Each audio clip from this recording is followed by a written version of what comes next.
And welcome back to Daybreak once again. Now we have our guest this morning. Yes. We'll be talking about something interesting, basically. A cafe called Fingertalk opens the door for deaf people. Located in Pamulang, Tangerang, it claimed as the first of its kind in the Southeast Asia that hires people with hearing impairment. That's right. And to talk more about empowering deaf people, joining us here is Disa, Shakina, and Anissa, the lady behind this cafe. Hi, good morning. What should we call you? Disa. Disa. How are you this morning? Good, good. Thank you so much for having us over here. We're very happy to have you here with us, actually, for this morning, Monday morning. Yes, Monday morning. Are you feeling good about Monday? Yeah, it's great. It's great. It's been a very inspiring week, actually, for us. Awesome. This is very awesome. It's very interesting. It's called the Fingertalk Cafe. Could you explain us more about it? It's something unique, I think. It's a cafe. Basically, you have to use your finger to talk, as in using sign language to our crew, because we are having deaf people as our crew, as our chef, as our waitresses as well. The whole staff, basically. The whole staff, yeah. So we have one or two hearing people who are not deaf to manage the place, but most of everyone are actually deaf people. So, how did you first start with this idea? You know, I mean, what inspired you to actually open Fingertalk? That's a great question because I actually stumbled upon this cafe in 2013. I went volunteering in Nicaragua in Central America. I wanted to learn Spanish. I wanted to work with an NGO.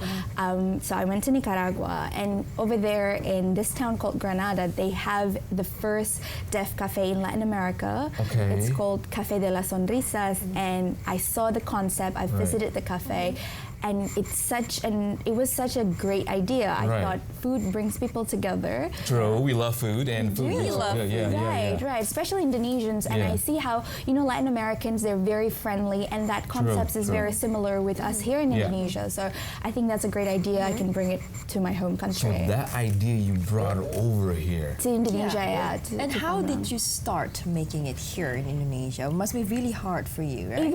It was challenging because I didn't know any sign language before. I didn't know anyone from the deaf community.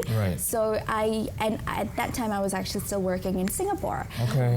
But I want to start in Indonesia because I see there's so many deaf friends of mine, deaf people around my area who couldn't find jobs. So I looked around, I asked people how can I get connected to deaf people, and also how I can learn sign language. So I was actually learning sign language in Singapore, but connecting with deaf community here in Indonesia. That's what interesting, learning sign language, learning different language, or English or Spanish. It's already hard enough. It's already hard enough. Yeah. But learning sign language now, and also we're talking about sign language. There are many different types of sign language in different countries. Yeah, sign language is not universal. We do have international sign language, and I'm still learning as well. I mean, I'm a hearing person, so I learned about this from my deaf friends as well. They told me that there are different sign language around the world. In Indonesia, we have Bisindo, which is Bahasa Isyarat Indonesia. In America, we have American Sign Language. Even in UK, they have British Sign Language. So basically, they're all different. They're all different. And in Indonesia, you have different sign language in Jakarta, Bali, Yogyakarta. Really? Every region, they have their own local dialects. So it's incorporated into the language as well. And how did you manage to recruit these people actually to be working in your cafe? Yeah, it's quite interesting because at the beginning I didn't know anyone, so I asked for the help from the deaf community itself. I got to know this lady. Her name is Miss Pat. She's also my Indonesian Bisindo teacher, the sign language Indonesian sign language teacher. So she was the leader of the deaf community, and she has a lot of deaf friends, and she's a deaf person herself. So I asked her to tell the community. So it was such a because it's close knit community. So it was a words of mouth. So just like that. we don't have to put it even on internet because people. How did you manage to gather which one is to do what? Yeah, suitable. Yeah. It's actually when they came, we asked like, have you ever have you ever worked before? What kind of job that you've done before, and what kind of job that you want to do? Some had experience working in a hotel, working in a restaurant before, so we can actually put her with the positioning. But before there are people who never had experience in cooking or waitressing. So, but we still say yes because we want them to learn as well. And to get the opportunity. Exactly. Yeah. And what I'm curious to know is actually how the cafe works right now. Like it's a cafe for even hearing people to come in, right? Not just staff. And how, if people like us were to visit your cafe and we do not know, sign language, how do we communicate with the waitress or say the people working there? It's actually the cafe itself. It's opened its door for hearing people. Yeah, everyone. Okay. But we do encourage people to try at least just to say hi, at least just to finger spell your name. We do have a on the wall. We have like how to sign A, B, C, D, so you can actually finger spell your name. And then on the table we have a card to say thank you, and then like delicious or very delicious, and coffee, tea, hot, cold, like those kind of words that you may need to order your food. So basically, it educates you also. Yeah, it's basically a short course when they're eating, and That's then you're very also interesting. learning sign language. But you can show us, maybe, how do you say hi? Could you show us a bit about, let's say, what's the simplest thing? Let's say thank you. I thank you is a great choice. Okay. Thank you is like this, and this is also thank you in English, and then also in Indonesian language terima kasih is also this like one. This. Okay. And then when you say you're welcome in English, you say you're welcome or okay.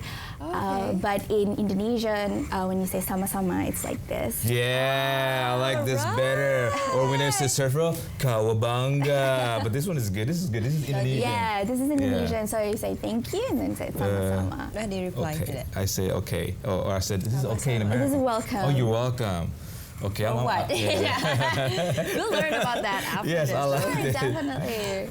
But now, what's interesting about this cafe is that it's actually one of the first in Southeast Asia right now, Actually, in Indonesia, yes, but in Southeast Asia, there are restaurants or cafes that have incorporated like working with deaf people as well. But not a specific deaf people cafe. I think in Indonesia there are several cafes like in Vietnam. That's also it's a tea bar where they help deaf people as well. They have a workshop. So the idea of having a cafe and a workshop where deaf people actually making the arts and crafts of their own culture is also what we took into. Like we use that idea as well in Indonesia. So we have a workshop where the deaf people actually making batik and handicrafts, and we sell it on the spot. What are the challenges working with deaf people? I mean, I'm sure emotion comes. Of course, How do you manage to? At the end of the day, I am still learning until this very day. I feel like I have to continue learning about the language, about the culture, because deaf culture is something that's very new to me as well. And so I have to keep learning. And there are different words every day, like how do you say WhatsApp, like those kind of Facebook, Instagram, and those kind of slangs that we use on. So basically, there are slangs. They are, and in Indonesian, the slangs are also different. Like also the places. There are so many names of places in Indonesia that you have to remember in sign language. So I just found out that this is how you actually say Bekasi. Whoa! Okay. Bekasi. Well, we're going Or to take this. I think this one. Sorry. Oh, this right here? This one. Because this is how you say I love you in American Sign Language and also around the world. I love I got you. Thank you. Thank you. No, what did I say? You're welcome. You said Thank you. you said whatever like this. Yeah, you can actually make your own songs. Yes, we're gonna make it. During the break. Yes. Right now we're going to go for a short break, and Disa here will tell us more about her experience in running Fingertalk Cafe. We'll be right back.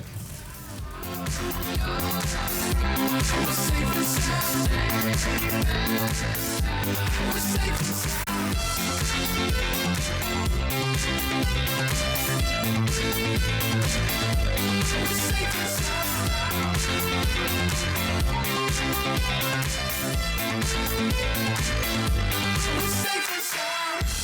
Show you love in a tidal wave of mystery. You'll still be standing next to me.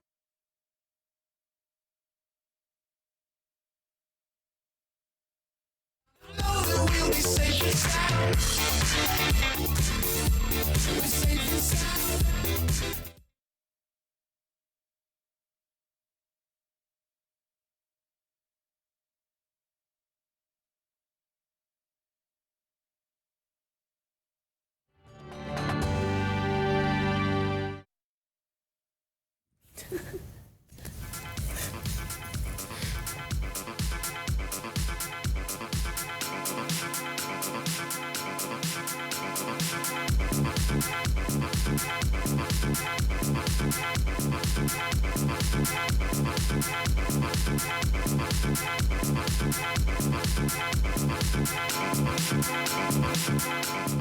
Yes, welcome back to Daybreak. Well, during the break, we actually learned a lot of sign Yeah. Thank you. Bekasi. Bekasi, This is, it's the best. Indonesia, right? Wait, Indonesia, I go, this. Yeah, I go like this. Yes, Jakarta, Indonesia. Jakarta, Indonesia. I love it. Yeah. Now, anyways, how has the response been actually so far right now, ever since you opened the cafe? Yeah, how's the business? It's been really great actually. I didn't expect it to be this good because it's a unique cafe, Right. and I think there are some people who think like, why do I need to go for like such a long process just to order a cup of coffee or something like Right. that. But people have been very, very open-minded about Okay. it. They think this is a new experience, so Okay. there are a lot of curious people who come. True, I'll be curious also. Yeah, and I do actually hope that they came with curiosity and but they leave with a lot of experience. So you can spread the words also. Yeah. So we have been really like on social media as well. We have Okay. been having a quite big exposure as well, and media has been really great with us as well. And not only media, just recently during Yeah. the Asian Summit in Laos, President Barack Obama actually praised your idea. How was that? That was How still did you- very unbelievable. It's once in a lifetime experience for me when he mentioned my name. I did actually. So that program is Yeah. for Southeast Asian young people. You're here. Well, I want to see this. You're here on the screen right now. Yeah. So How did you have that feeling? You know, that is a very. president of the United States. President of United States. I know. So that's my friend Mimi. So when he Okay. actually mentioned Mimi, I was like, oh, okay, maybe he's just going to mention her. Right. But then he actually went on and asked that the second person I want to introduce is Dissa. It's Dissa's here, and I was like, yeah. Okay, so you. there. Oh my God, how did you feel when he called your name? And you know. I was blurred a little bit. I was like, did he really call my name? Right. Because to be there, to actually talk to him, to actually In see front of him, yeah. in front of him, Yeah, basically. it was already a surreal experience. Right, But I imagine. to be called and to be acknowledged, he talked quite a long time about he spent quite a long time in talking about Fingertalk, Right. talking about how he actually very appreciative about what we're doing. Okay. So I felt like this is a great push, but Yeah. also now since he mentioned it, we have a big responsibility. Agreed. Yeah. We do have a big responsibility to keep this or even improving it, Right. like to have a better. To innovate also. Exactly. Yeah. Yeah, and when you talk about Finger Talk Cafe, you know, you have all the it's more humanitarian because you have all this, you know, tone and deaf people, you know, coming working. But what Right. about from the business point of view? Right. You know, how do you see this? This is a social business. I do feel that as a social business, we have a social mission, but we do, as a business, we do need profit to survive. Exactly. So we have to keep innovating. We cannot just opening a cafe and that's it. So I do see that currently the business has been going great. We have been profitable. people. So we tried to open the third branch already. And this third branch, because we realized that there are a lot of deaf friends of ours who came to us and said they need jobs. So we are thinking of what kind of, apart from a cafe, how can we actually make it bigger? Yeah, so in the long term, we are thinking of having a training ground. So Fingertalk is like a training ground for them that we can connect them with other restaurants or other businesses. But also right now in the short term, we're opening a car wash in a cafe. Because car wash, you can open in 2 shifts, you can actually absorb more employees as well. And it has been running for 3 days. This is our 3rd day. And how is the Indonesian government, responding this? It's been great. I had a chance. So the local government, because when Fingertalk opened, it was in South Tangerang. So we got to meet the mayor herself, and we talked to her about it. She came to our opening, and she was very appreciative about it. And we had the chance to meet the Ministry of Social Welfare as well. And she also told us that she would like to help. So I think there are opportunities in the future where we can see Fingertalk and the government working together. Wow, that's very interesting. This is very interesting. You mentioned this was actually a social business. It is. How do It you is a manage social. it though, like social businesses? How do I manage? Is it a family business? Or? So this is it started as I'm the owner of the business, and it's not a company yet. I do hope that someday it will be a company.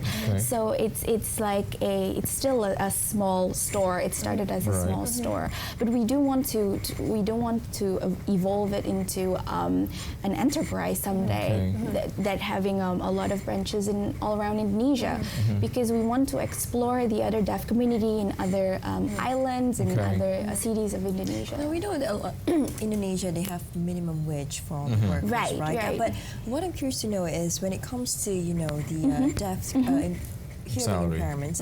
How are the salary like, and do they get special treatment, let's say from the government, like more pay or so? What I understand right now in Indonesia, we do have the law, like in the US they have American with Disability Act that was legalized about 26 years ago. In Indonesia we have Indonesian with Disability Act that was legalized last May. It's a great step because it's finally legalized. And in that act, it's actually said that every company should have 1% of the employees of every company, private company, should be people with disability. However, there are a big room of improvement, saying that what kind of disability should company employs, and sometimes it's for companies. They think that to employ deaf people, they have to train with sign language, and that's another cost for companies. So Fingertalk wants to be the bridge in the middle where we can provide workers and also businesses with the sign language interpreter. Maybe we're thinking of a future room of improvement. How Fingertalk any plans of working with international? Yes, we do. I feel that a lot of multinational companies are seeing social businesses as partner for CSR as well, partner for their work. So we are looking into that, and many companies are very socially conscious. And how do you see this kind of business, in the future? I see. I'm quite optimistic about this because right now, as we heard that millennials are, when they work, they want to work with meaning, like they want their work to be meaningful. I see a lot of friends of mine who wants to volunteer, friends of